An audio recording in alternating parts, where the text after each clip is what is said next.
దేశ రాష్ట్ర రాజకీయాలకు ఈయన జీవితం ఒక ఆదర్శంగా, ఎంతో మంది పేద దళిత కుటుంబాల జీవితంలో వెలుగుని నింపిన గొప్ప నాయకుడిగా, ఉద్యోగాలకు నిరుద్యోగులకు మార్గాన్ని చూపిన మార్గదర్శకుడిగా, నిరంతరం గతాన్ని గమనించి భవిష్యత్తు కోసం కృషి చేసే ఫ్యూచరిస్ట్ గా, తనదైన శైలిలో రాష్ట్ర భవిష్యత్తును తిరగరాసిన గొప్ప రాజకీయవేత్తగా, ఒక చిన్న సామాన్య రైతు కుటుంబంలో జన్మించిన కుర్రవాడు దేశ రాష్ట్ర రాజకీయాల్లో తనదైన గుర్తింపును సాధించిన రాజకీయవేత్త ఆయనే నారా చంద్రబాబు నాయుడు గారు. తెలుగు రాష్ట్ర ప్రజలకు ఈయనంటే ఎంతో అభిమానం. అలాగే రాష్ట్రం కోసం, ప్రజల కోసం ఈయన మంత్రిగా, ముఖ్యమంత్రిగా తన సేవలను ఎన్నో ఏళ్లగా కొనసాగిస్తూ రాజకీయాల్లో చక్రం తిప్పిన వ్యక్తి. తనకు జన్మనిచ్చిన జన్మభూమికి కృతజ్ఞపాత్రుడిగా ఉండాలి అని జన్మభూమి కార్యక్రమంతో ఎంతో మంది ఆంధ్ర ప్రజలను మేలుకొల్పి నేలతల్లి రుణం తీర్చుకునే అవకాశాన్ని కల్పించారు. పేద గొప్ప అనే తేడా లేకుండా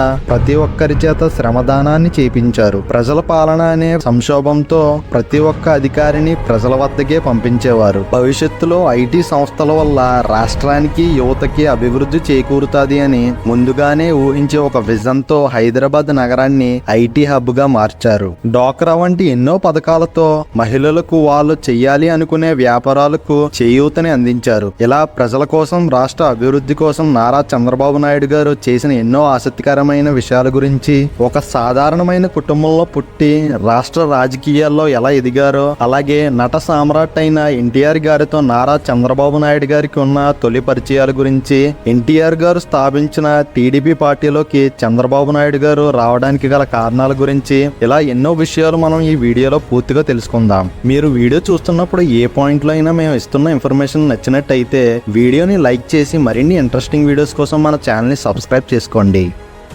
తెలుగు వారిదైన ఆంధ్రప్రదేశ్ రాష్ట్రానికి ముఖ్యమంత్రిగా ఎన్నో ఏళ్ళు సేవలు చేసిన నారా చంద్రబాబు నాయుడు గారు తిరుపతిలోని నారావారిపల్లె గ్రామంలో 1950 ఏప్రిల్ 20వ తేదీన అమ్మనమ్మ ఖర్జూరపు నాయుడు దంపతులకు ఈయన పెద్ద కుమారుడిగా జన్మించారు. ఈయనకు ఒక తమ్ముడు, 2 చెల్లెళ్ళు ఉన్నారు. వీళ్ళది ఒక సాధారణమైన వ్యవసాయ కుటుంబం. అప్పట్లో ఈయన చదువుకునేందుకు నారావారిపల్లెలో స్కూల్ ఉండేది కాదు. అందుకని పొరుగురైన శేషాపురానికి ప్రతిరోజు నడుచుకుంటూ వెళ్లేవారు. ఇలా 1వ తరగతి నుండి 5వ తరగతి వరకు ప్రాథమిక విద్యాభ్యాసం పూర్తి చేశారు. 6వ తరగతి నుండి 9వ తరగతి వరకు చంద్రగిరిలో ఉన్న జిల్లా పరిషత్ పాఠశాలలో చదివారు. ఈయన చదువుకుంటున్న రోజుల్లోనే స్కూల్లో ఉన్న సమస్యలను, తన చుట్టుపక్కల ఉన్న చిన్న చిన్న సమస్యలను కూడా గుర్తించి తన తోటి విద్యార్థులతో కలిసి వాటిని పరిష్కరించేవారు. 10వ తరగతి తిరుపతిలో పూర్తి చేశారు. ఈయన 10వ తరగతిలోనే స్కూల్ పీపుల్ యూనియన్ లీడర్ గా బాధ్యతలను తీసుకుని విద్యార్థుల కోసం వాళ్ళ సమస్యలను కూడా పరిష్కరించేవారు. చిన్నతనం నుంచే ఈయనకు ఉన్న న్యాయకర్త లక్షణాలు ఎటువంటివో మనం ఇక్కడ అర్థం చేసుకోవచ్చు. ఇక 10వ తరగతి పూర్తి చేసుకున్న తర్వాత ఈయన తన ప్రాథమిక చదువు కోసం ఇంటర్లో చేరారు. కానీ అనుకోకుండా ఫెయిల్ అయ్యారు. ఇలా ఇంటర్ ఫెయిల్ అవడంతో ఈయన తన స్నేహితులతో కలిసి 2 నెలలు బెల్లం వ్యాపారం కూడా చేశారు. ఇక మళ్ళీ తరువాత ఇంటర్ సప్లిమెంటరీ ఎగ్జామ్స్ రాసి పాస్ అయ్యారు. అప్పటి నుండి చదువుపై దృష్టి పెట్టారు. ఇలా 1972లో శ్రీ వెంకటేశ్వర విశ్వవిద్యాలయంలో ఆర్థిక శాస్త్రంలో తన పోస్ట్ గ్రాడ్యుయేషన్ ని పూర్తి చేసుకున్నారు. 1974లో ప్రొఫెసర్ డాక్టర్ నారాయణమూర్తి ఇచ్చిన సజెషన్ తో పిహెచ్డీని చేయాలి అనుకున్నారు. కానీ అనుకోని కొన్ని కారణాల వల్ల ఈయన పిహెచ్డీని పూర్తి చేయలేకపోయారు. చంద్రబాబు గారి గ్రామం అయిన నారాపల్లిలో రోడ్డు సౌకర్యం సరిగ్గా లేకపోవడం వల్ల ఆర్టీసీ బస్సులు రోజుకి ఉదయం, సాయంత్రం 2 పూటలే వస్తూ ఉండేవి. ఒకవేళ వర్షాలు పడితే అవి కూడా వచ్చేవి కాదు. ఈ సమస్యను గమనించిన ఈయన ఎలాగైనా రోడ్డును బాగు చేపించాలి అని తన స్నేహితులతో చుట్టుపక్కల గ్రామాలలో ఉన్న యువతతో శ్రమదానాన్ని సమకూర్చి ఒక పక్కా ప్రణాళికతో వర్షాలు వచ్చినా గుంటలు పడకుండా ఉండేలా రోడ్డును తయారు చేయించారు. ఈయన చేసిన ఈ పనికి గాను నారాపల్లి గ్రామంలో ఈయన మంచి పేరు వచ్చింది. ఇలా ప్రతి వారం కొంతమంది యువతతో సమావేశం పెట్టుకుని తన చుట్టుపక్కల ఉన్న గ్రామాల సమస్యల గురించి, ప్రజల జీవన విధానాల గురించి తెలుసుకుని సమస్యలు ఉంటే ఆ గ్రామంలో ఉన్న యువతతోనే పరిష్కరించేవారు. ఇక అప్పటి నుండి నారాపల్లి గ్రామంలోనే కాకుండా చుట్టుపక్కల గ్రామంలో కూడా బాబుకి మంచి పేరు వచ్చింది. ఇది గమనించిన కొంతమంది విద్యార్థులు స్టూడెంట్ యూనియన్ లీడర్ గా చేయాలి అనుకున్నారు. కానీ చంద్రబాబు గారు అన్ని కులాలని ఒకటే అనే దర్శనంతో ఒక ఎస్సీ కుర్రవాడిని ఆ యూనియన్ కి లీడర్ గా చేశారు. స్టూడెంట్స్ తో ఎన్నో మంచి కార్యక్రమాలు చేపిస్తూ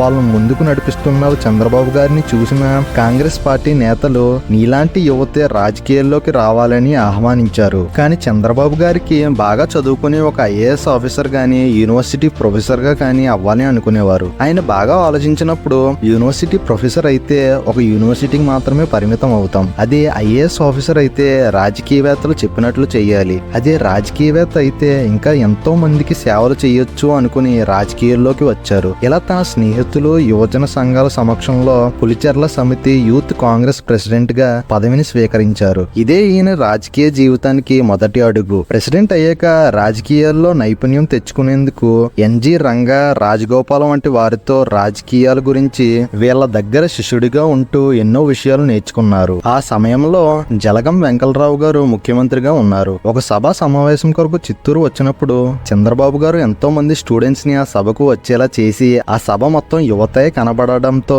చంద్రబాబు గారు సీఎం దృష్టిలో పడ్డారు. ఇక సభా సమావేశంలో భాగంగా చంద్రబాబు గారిని వేదికపై మాట్లాడడానికి అవకాశం ఇచ్చారు. అప్పుడు చంద్రబాబు గారు అక్కడ ఉన్న యువతతో వరకట్నానికి వ్యతిరేకంగా ప్రతిజ్ఞ చేయించారు. ఈయన ఆలోచన అక్కడ ఉన్న నేతలందరికీ ఎంతగానో నచ్చింది. ఇలా యువత సంఘాల మద్దతు చంద్రబాబు గారికి ఉండడంతో 1975లో కాంగ్రెస్ తరపున ఎమ్మెల్యేగా పోటీ చేసేందుకు టికెట్ అడిగారు. కానీ ఎమ్మెల్యేగా పోటీ చేసేందుకు కనీసం వయసు 25 సంవత్సరాలు పైబడి ఉండాలి అని కాంగ్రెస్ పార్టీ అభ్యర్థులు చెప్పడంతో ఆ ఆలోచనను విరమించుకున్నారు. తరువాతి ఎలక్షన్ లో అప్పుడే కొత్తగా ఏర్పడిన చంద్రగిరి నియోజకవర్గానికి సరైన క్యాండిడేట్ లేకపోవడంతో ఆ టికెట్ చంద్రబాబుకి ఇవ్వమని ప్రపోజల్ వచ్చింది. అప్పట్లో కాంగ్రెస్ పార్టీ 20% టికెట్లు యువతకి ఇవ్వాలి అనుకుంది. దాని కారణంగా బాబు గారికి చంద్రగిరి తరపున పోటీ చేసేందుకు టికెట్ వచ్చింది. ఇలా ఎమ్మెల్యేగా పోటీ చేయగా ఆ ఎన్నికల ఫలితాలు అనేవి 1978 జనవరి 27వ తేదీ రాగా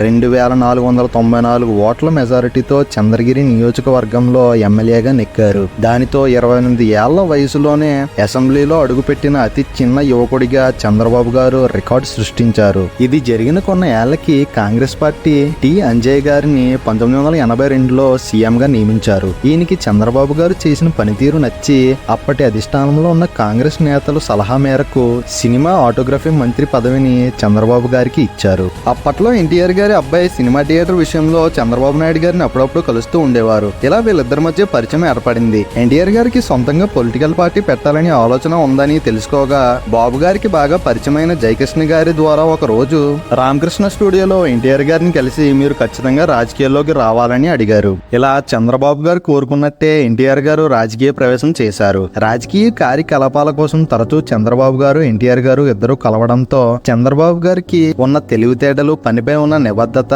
రాజకీయాలపై ఈయనకి ఉన్న పట్టుని చూసిన ఎన్టీఆర్ గారికి ఎంతగానో నచ్చింది. ఇలా తన మూడో కుమార్తె అయిన భువనేశ్వరి గారిని చంద్రబాబు గారికి ఇచ్చి పెళ్లి చేయాలి అనుకున్నారు. పద్ధతుల ప్రకారం రాయబారంగా జయకృష్ణని చంద్రబాబు దగ్గరికి మాట్లాడడానికి పంపారు. అయితే చంద్రబాబు గారు కొన్ని రోజులు టైం తీసుకుని భువనేశ్వరి గారిని పెళ్లి చేసుకోవడం ఇష్టమే అని జయకృష్ణ గారితో చెప్పారు. అలా ఎన్టీఆర్ గారు ఎంతో అంగరంగ వైభవంగా పెద్ద పెద్ద రాజకీయవేత్తలతో, సినీ నటులతో, అధిరథ మహారాజులతో పెళ్లి చూపుల్ని ఏర్పాటు చేశారు. ఇది అవిన తదనంతరం పెళ్లిని 1981 సెప్టెంబర్ 10న చంద్రబాబు గారికి భువనేశ్వరి గారితో పెళ్లి జరిగింది. ఈ పెళ్లికి చిత్తూరు జిల్లాలో ఎంతో మంది ప్రజలు, కాంగ్రెస్ నాయకులు, అభిమానులతో, ఎంతో మంది ఆశీర్వాదాలతో ఘనంగా జీవితంలో మర్చిపోని రోజుగా ఈయనకి మిగిలిపోయింది. ఇలా చంద్రబాబు గారి పెళ్లి జరిగిన తరువాతి సంవత్సరంలో ఎన్టీఆర్ గారు టీడీపీ పార్టీని స్థాపించారు. ఇక ఎన్టీఆర్ గారికి సహాయం చేయడం కోసం చంద్రబాబు గారు కాంగ్రెస్ పార్టీలో ఉన్న పదవిని వదిలేసి టీడీపీ పార్టీలోకి చేరాలి అనుకున్నారు. అప్పుడు ఎన్టీఆర్ గారు ఒకవేళ పరిస్థితులు అనుకూలించకపోతే అటు కాంగ్రెస్ లోకి వెళ్ళలేక టీడీపీ పార్టీలోనే ఉండలేని పరిస్థితి వస్తుందేమో అని